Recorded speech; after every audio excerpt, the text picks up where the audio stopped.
Well, hey everyone, this is Ken Klink with Eat and Drink Real Estate. We have our special guest here today, Tina Aronson with App Properties. Tina, welcome. Thank you. We are here at Branson Palatine. This is your pick. It looks like a great place. It's got some wonderful history. Yeah. What can you tell everybody about Brant's? Okay, so in 1883, the house was built in Inverness.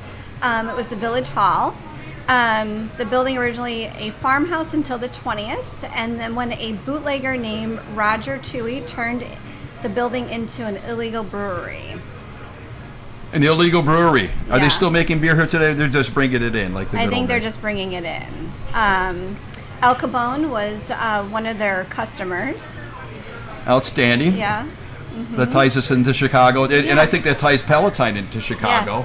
Yeah. I mean, Palatine is, how far are we from the city? For those people in the city, I know there's still some migration out of the city right Yeah. now. People are looking to relocate, and Palatine is a hot area. Yeah.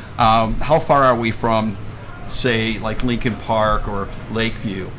I mean, driving, you're probably about 45 minutes, and obviously it depends on traffic, but the metro is like right here.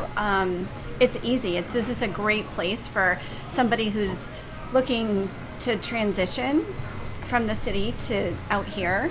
As far as living, you may want to keep your office or business in the city and live out Palatine? You could hop on the train, be, 35 minutes, 40 minutes, you'll be downtown on the metro.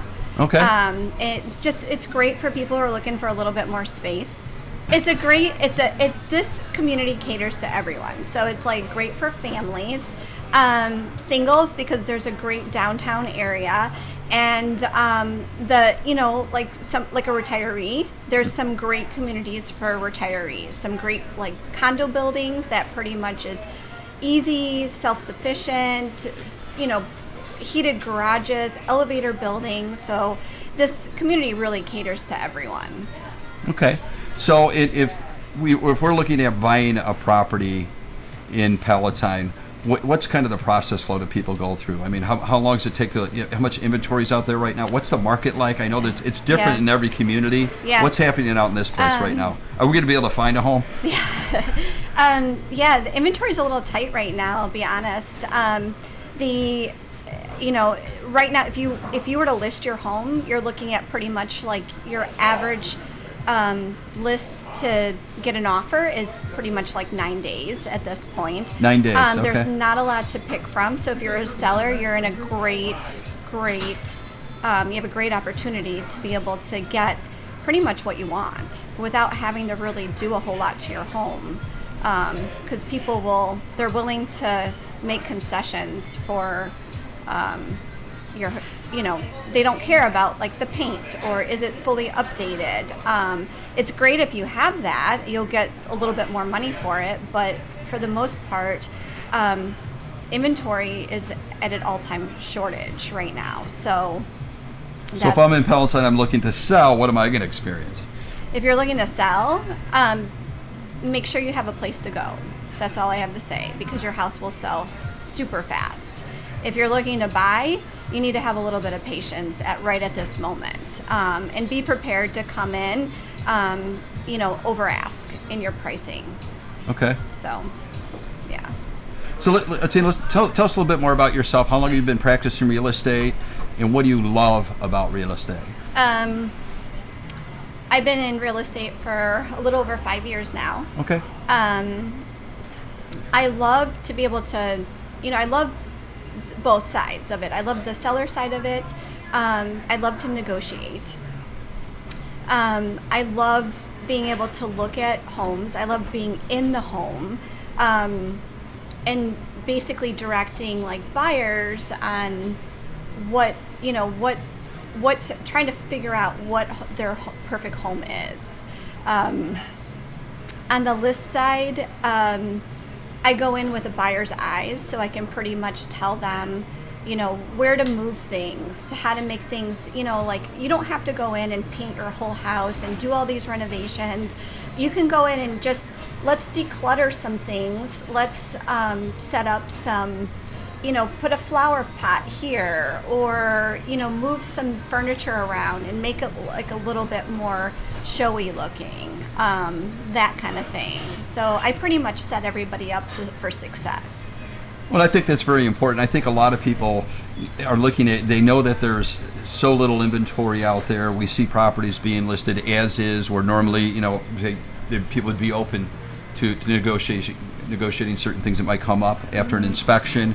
Yeah. Do you see that as well in this market? Yeah, we do see some. We also see buyers coming in with as-is offers, waiving inspections. So they're opening up with a flexible offers, or with something that's going to be attractive their to the seller. offers are very creative, and that's part of it. Like, if you're going to have an agent work for you, you need somebody who's going to be able to put together a very creative offer that's going to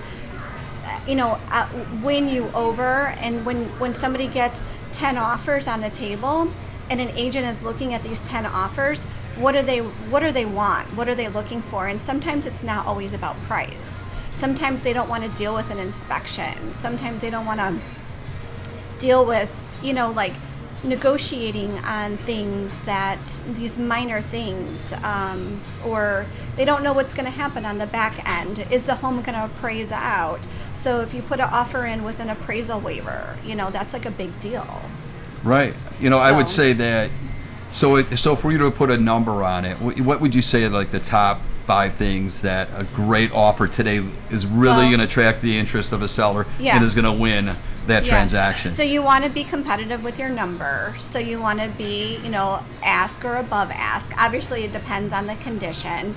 You're going to want to look at the comps in the area, what things are going for. Right now, we're seeing about a 6% increase between this time last year to right now. There's a 6% increase in price. So you're going to want to look at that. But basically, if you can put an offer in with that's as is, meaning you're promising that seller that you are not going to ask for anything on the back end. So you don't, you're not going to ask for a sink, a drippy sink to get fixed, or, paint chipping, on the door. Yeah, fan blade that's off kilter or anything like that. You're not going to ask for any of that. Or waiving inspection. Waiving inspection is a big deal. People, sellers, love that because they don't have to deal with an inspector coming through, turning every doorknob, opening every cabinet, turning their furnace on, off, all that stuff. So if it's a good house, and if you have, if you're a little bit handy and you have a good mind and you kind of know what's going on, you're going to look at these things during the showing. You're going to look at it. You're going to look at some of these things, and sometimes you could figure some of these things out. So if it's a good house, sometimes you might want to waive the inspection. The other thing is, if you are going to put an offer in that's above ask and it's say $10,000 over ask, you may want to put in an appraisal waiver. So the bank's only going, if the house is $300,000, and you put your offer in at $310,000, and the house only appraises out for $300,000, that means that you're bringing $10,000 to the table. Mm-hmm. And that gives the seller the security that you are serious and you have the money. You're going to be able to purchase this home. So in a competitive market, that's what's happening. Right. So now you've seen where the old adage, cash is king. Is cash necessarily the best offer in an environment like this? Cash is good because you're not dealing with an appraisal. Right. So right away, cash, appraisal off the table. Right. But you can't, just because you're cash, it doesn't mean that you get to offer a low offer. Right. So if you still have to come in strong, and the same thing as is, waiving your appraisal, but yes, cash is king. Well, to break it down so everyone can understand, so if I'm a seller, where is a cash offer being rejected? Say that it's a little bit over ask, like you suggested, the $10,000 over. It's cash. Where is that seller offer still being rejected? Where's its weak points? It could be the closing date. It could be, what kind of closing date? So if you have a seller that needs 45 days to move out of their home, and the cash offer, they want to close in 2 weeks, and they can't accommodate that might be an issue. Or maybe there's another offer that came in that wasn't cash, but they had an appraisal waiver. They were willing to give the seller, they waived the inspection. They were able to give the seller any close date that they wanted. That, it just, it's the whole package, is how you present it. And me as an agent, I always try to find that out. So I'll call the list agent. If I'm on the buy side, I'll call the list agent and say, hey, what are your people thinking? What do they want? In their perfect world, what would they like to see? And I'll try to get that information. Okay, and that's going to posture you to be the better negotiator. Yes. Put the right package together. Right. That'll get us to the closing table. A thought occurred to me. We were just talking about the Bears. The draft is right here. What kind of, if you got any questions about people, because Palatine 355, Arlington Heights is right on the other side of the road, which is great. I think Palatine might be the better pick right now because you're a little bit away from the traffic. Yeah. And I'm a huge Bears fan. But you're also close. You're also close. What have you got any question and intrigue about that from your clients? I haven't as of right now. I haven't, but I am seeing investors. I am seeing a lot of investors. Kind of coming around, looking at rentals and things, potential Airbnb type properties, or are we looking at flats and things like that? Yeah, like just basically rentals. Okay. I've been seeing. It's almost like I feel like how Lakeview with Wrigleyville is. Right. People kind of want to, like the young crowd wants to live near where it all is. That could be this. That could be the case. But can I say which direction it's going to go? I don't know, but yeah, it is sparking some interest. Good. Well, Yeah. I think a lot of people concern themselves with traffic and so on and so forth, but it's how many games during the year, But you it's also not that have many, the train. You have the train right there. The train literally will drop you off. So there's going to be traffic, but I don't see it's going to be that bad. Like when you have a train station that literally drops you off right there. Right. So. Now, Tina, you said you're not much into sports, but I know you're into horses. You're a jumper program. You follow that, and you participate. You're a horse owner yourself. Yeah. And that's the other thing I think that people don't know when they think of Palatine, though there isn't a lot of horse property here, but there is certainly close by. Yeah, so you have Barrington. So there's Barrington, and then there is an equestrian facility in Palatine, right on 14. So and you have Barrington basically right next door. Right. So it's So it's convenient for the horse lovers. Exactly, it's convenient. That's why I said Palatine's an amazing area.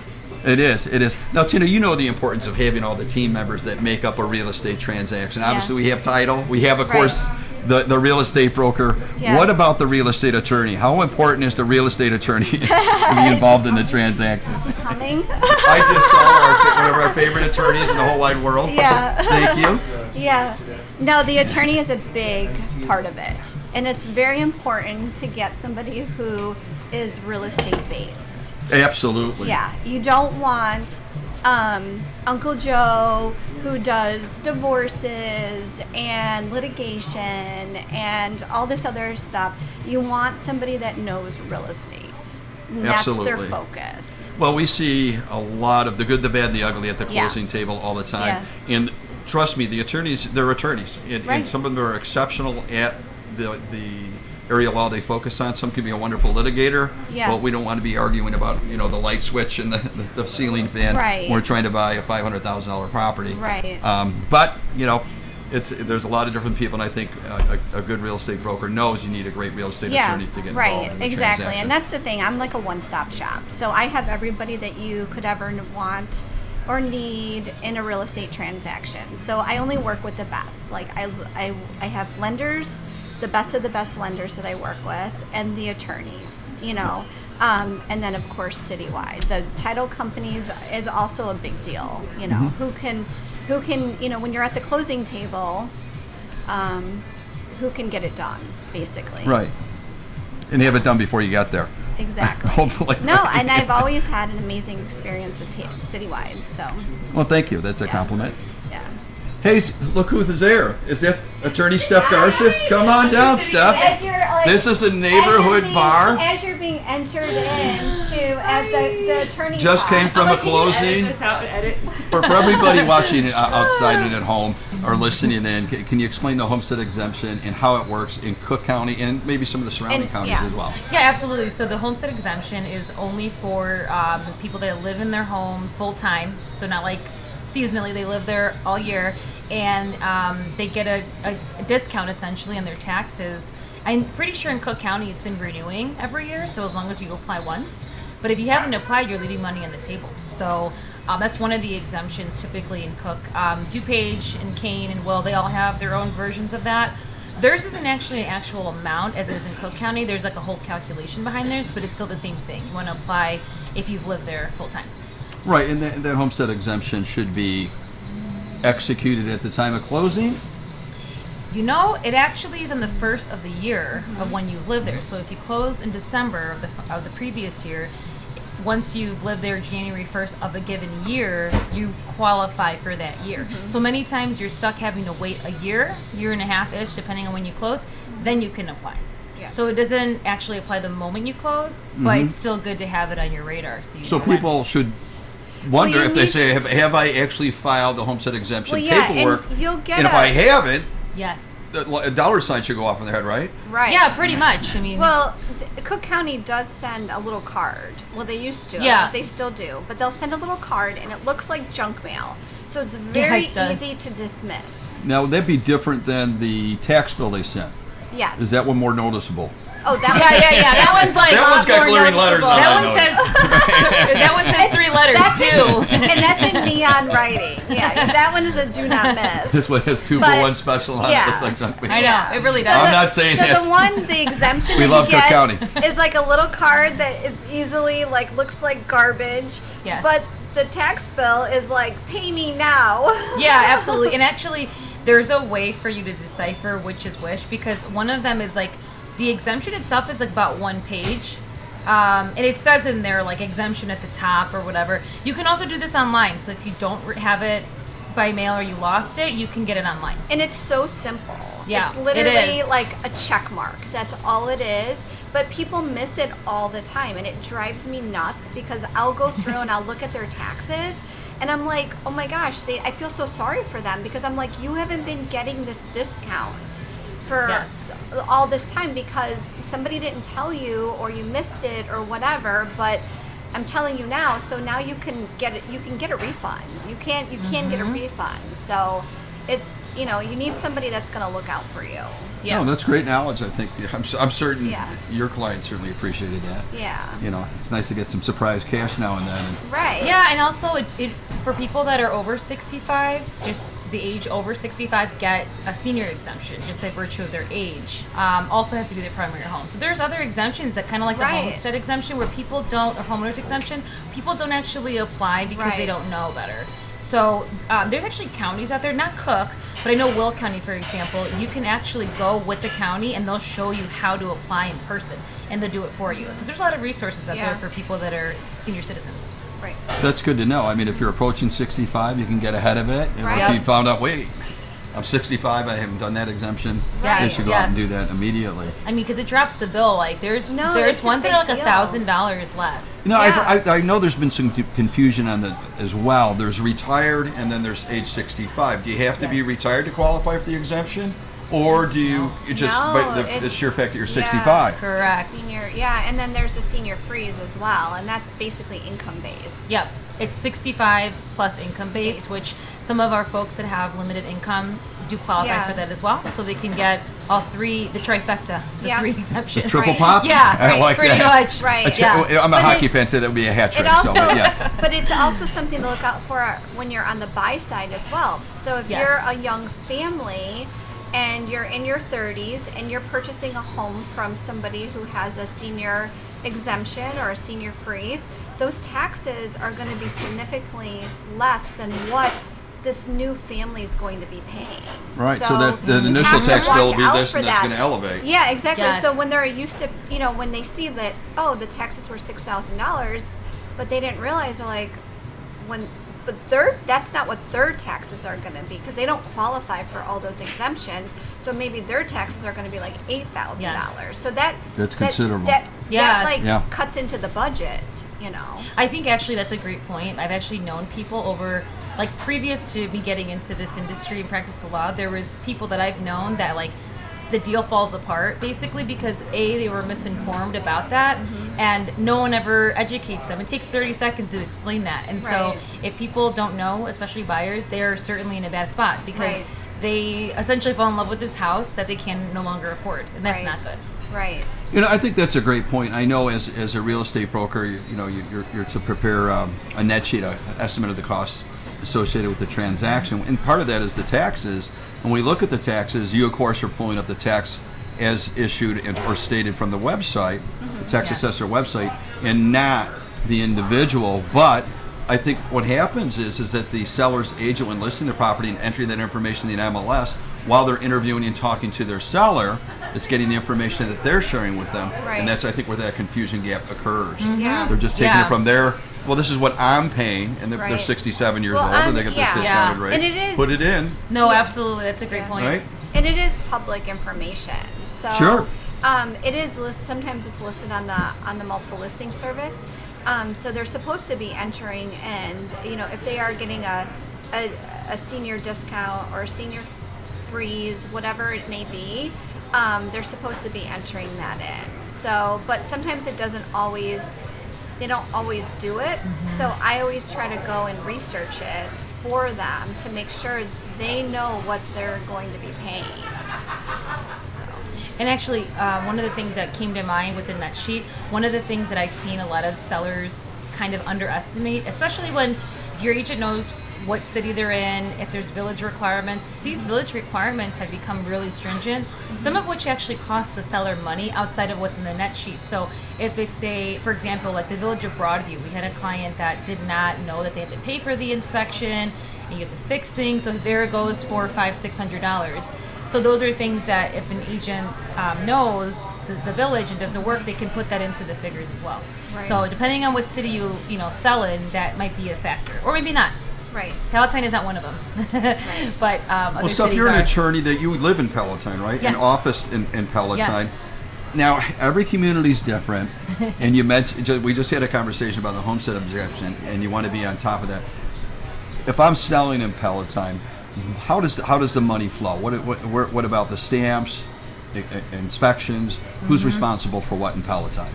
Well, luckily, Palatine is one of the few cities that doesn't have an inspection or stamps, so there's nothing to do there. So, Wonderful. Yeah. So it's like what 2% of the time, right? But it just happens to be a city that does not have any requirements to that effect. I think maybe there's other surrounding cities where it's not the case. In Mount Prospect, for example, that's not too far from us. They have to pick up the stamp, and the buyer has to actually pay for that. So there's certain things that, depending on where you're at, there's different requirements. But usually it's a seller liability. If there were stamps or an inspection, seller has to pay for that, unfortunately. But sometimes I know people that buy as is, there can be negotiations that take place. So some sellers will sell the home as is to the buyer, and if there's an inspection that needs to take place, the buyer, hypothetically speaking, takes the property, with any violations it has, and has to put money with the village like an escrow. That is an all-encompassing as is it not? Yes, That's yeah. yeah, and that's a. So you It's a as big an clause. attorney, you warrant some caution on that. I would Yes, imagine. whenever I see as is in a contract, the first thing I do is I want to look up the village, and two, I call the client and say, do you understand what this means? Because a lot of people do not. They think as is just meaning, I'm just going to take it in the condition that it's in. That's true on its face. But the contract itself doesn't actually talk about violations and what you're taking with or without. I actually have thought that the contract actually skims on that too much. It needs to say that. The consumer doesn't know any better. Well, You know? you're thinking about buying your home. You're enthralled about that, Yeah. moving your family from point A to point B, or maybe it's your first home. Yep. That's all you're thinking of. That's Yes. why it's very, Yeah. very important to employ Right. the And services and of an again- experienced broker and an experienced real estate Yes. Well, attorney. Yes. again, that's why you want a real estate attorney. You don't Right. want Uncle Joe that dabbles in everything, can do your divorce, can do this, can do that. You want somebody that is specific to real estate, and that's so important. There's a lot of stuff that we see as real estate attorneys that we see every day. As if I was doing this once a month, there's a lot I wouldn't see. Because I see it every day, just like Tina. She does real estate every day as a realtor. There's things that she would know as opposed to someone doing it on the side, or maybe not all the time. Yeah, part-time. Yeah, there's a lot of value in that. Yeah, we certainly run into that quite often, where it's a relative and they're an attorney. They're a fantastic attorney, but like you said, they may be a family law attorney, or they may be a litigator, criminal defense, and they're fantastic at what they do. Don't get me wrong, but we find that the process goes on laboriously sometimes, and things are missed. And in many cases, we're calling up that attorney, which of course would be on the buy side with us, say these, explaining TRID, which is several years old now, and this is when we need this when and this, and you need to respond to these things so we get the document to move everything efficiently forward. And a real estate attorney knows, they know that they have the timing down. They know that they need to respond in a timely manner. They know, the things to look out for, like the back of their hand. So it's well, and also too, just like having a team and communicating problems. There's a lot of stuff that we discuss not in front of the client because we know the solution. We just need to talk and figure it out. We can fix it before any of the clients know anything that this is even a problem. A lot of times we can fix this before it's even an issue. And then it's like a nothing. We can just move along. Those are the type of people I like to work with. I'm going to brag about my wife a little bit. So if something needs to be taken care of, I'll mention it, and then it just goes away. It's done. It just goes away. It's the same thing in business, like having the right team. When you hire the right team, that's how the client feels. Something needs to get done. We will take care of it, as opposed to, I don't really know. Go ask Tina, or Tina doesn't really. Oh, go ask Stephanie. We're usually like, if we don't even know the answer to something, I'd be like, hey, Tina, do you know the answer to this? Or she'll ask me, and then. Or we give each other credibility. This is far more technical than dealing with the issue I have with my fence in the back that blew over in the most recent storm. So you guys are taking care of. You're identifying, first of all, problems before they've been identified or could be identified by a home buyer or home seller, because they don't know. They don't. It's right before them. They don't see it. There's a pitfall. Watch out for it, and you guys see it. And that's the benefit dealing with expertise, right? We've been on the phone late at night where we're like, okay, how are we going to game plan this? Okay, she's obviously on the attorney side, I'm on the real estate side. So I'm dealing with the broker on the other end, she's dealing with the attorney on the other side. And I'm like, okay, we need to have a game plan. How are we going to tackle this issue? So she works her end and I work my end. And we have a plan. We always have a plan. We know what we're doing. That sounds like a good strategy. Yeah, and I think it takes time. I think like anyone that's watching this is thinking like, oh, they do what everyone else does. Yes, but I think the chemistry that you have with your business partners is important. It conveys as to like successful results, because when things go sideways, certain things go sideways, but is there a solution? Most times the answer is yes. Almost every time, I would say. Yeah, I like to rush to that peaceful state when things go haywire. Or I can give her a heads up. When there's an issue. When there's an issue coming, I can give her a heads up, because a lot of times the attorneys don't know of anything until the other attorney contacts them. So if something gets flagged that there's a problem, I'm messaging her like, hey, just a heads up, this is what's going on. How should we handle this? And then we game plan. Game plan. That's a good word. Yeah. It sounds like a solid team to me.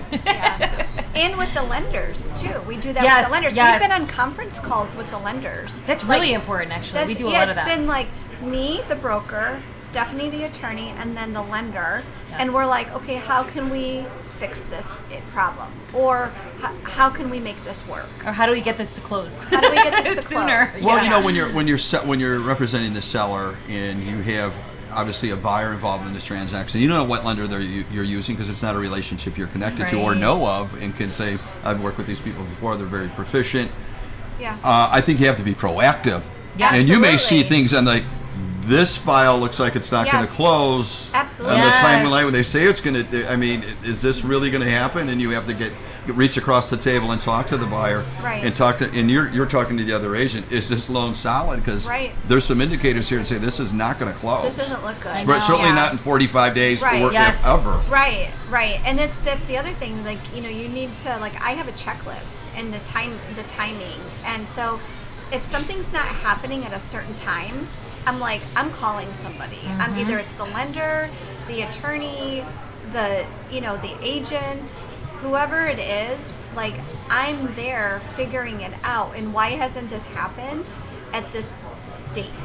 Right. Yeah, So- I mean, because at the end of the day, like, sometimes the consumer, whether it's the seller or the buyer, they get frustrated and they're like, why isn't this closing? And our job is to help that, but there are some factors that come into play, and so patience is key. But you're right. I have a checklist too, ironically, that I use internally that helps me figure out, okay, at this point, this should have been done. Whether it's appraisal, whether it's I don't know, attorney review closing is a big one, or having addendums ready, whatever. It could be getting your survey back. Yeah, or all these sometimes- when things are busy. I mean, it Yes. was back in the last couple of years when things were so busy. I Oh, mean, we no. were calling the attorney, say, hey, because we'll Yes. order the survey and say they're 22 days out. Yeah, I remember and you're that. closing in 30. Right.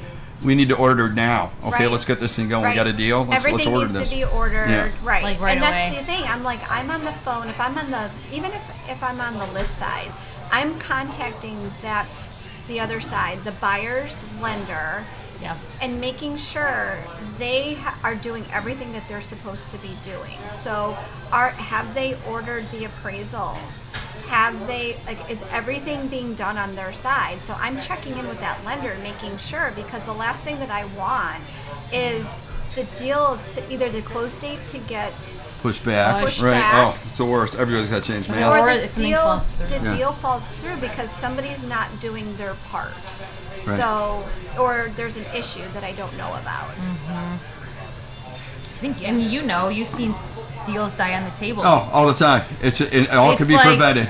It just all could be. I'm like, Right. oh, were you 100%. training someone? This was pretty Right. obvious. Right. But well, maybe it was, and it was a poor trainer. I Right. assume they hired a great person. Right. No, I mean, this is the thing, though. I've had closings that, like, till this day, I will never wrap my head around the fact that we go to closing, everything is scheduled, yet it doesn't close because of a lender issue, or it's strange. Yeah. And you're right; Right. those are preventable issues. that's- That's like not to scare anybody, but that's like 0.01% of the time. But Right. when it happens, it's always. And if it that's happens to you, actually it's 100%, and it's Yeah. awful. Yes, Yeah, I've seen yeah. it, and it's not a pleasant. And that's the other pleasant thing, being on the list side, being a broker on the list side, and when those offers are on the table, Yep. and if there's a lender that I know or somebody that I know that works really hard, and that I know that they can they know what they're doing, that is gold. That Yeah. is gold. When you have a lender that knows what they're doing. And so right there, that could win an offer. Having a good lender could win an offer. Yeah, and having that solid. Right. Yeah. Because I Reputation know behind you. that we're not going to have a problem.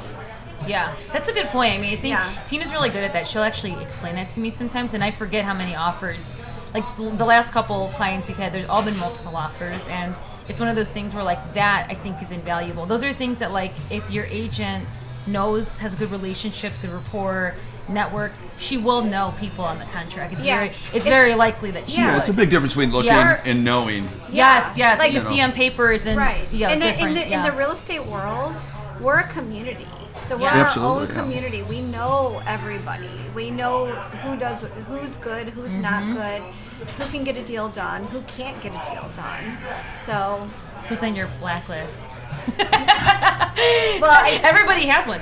I mean, can't talk about it. I'm just can't saying. talk I'm just about saying. it. No, because that's what Is that a website? I can't talk about that. No, of course not. But It's what a I'm mental saying- list. I know that. No, the I've heard point your is- name, and it's not on the good side of the list. Right, right. No, But I will- reputation is everything. But is what we're I getting will at. steer my clients away from. Yeah, people that have given you a hard time in the past. Right. Yeah, I will steer my clients It's easy to away. get a bad reputation, Yeah. and Yeah. really hard to dig Yeah. your way out of that hole. Yeah. You got to go change your name and move to another state. Right. Or Exactly. another location. Sometimes it feels that way. Well, with the internet, it follows you. Yeah. So I don't know if that works anymore. Yeah. So on a legal side, it sounds like Palatine, and from a compliance side and fee side, it's an easy area to sell from. It is. Super easy. You can get out of Super Peloton. easy. It's Yeah. not locked down like somebody. No, I'm not kidding. People No. don't know. Inspection this, inspection that. No, and to that's a buy good point. inspection this, especially if it's an FHA or VA loan. Yeah. Yeah. There's quite turmoil. Right. And I think a lot of people get involved. They move to these communities not knowing what it takes to get out of it. No, Right. 100%. And that's why I bring it up, because Right. like, wait a minute, I got in.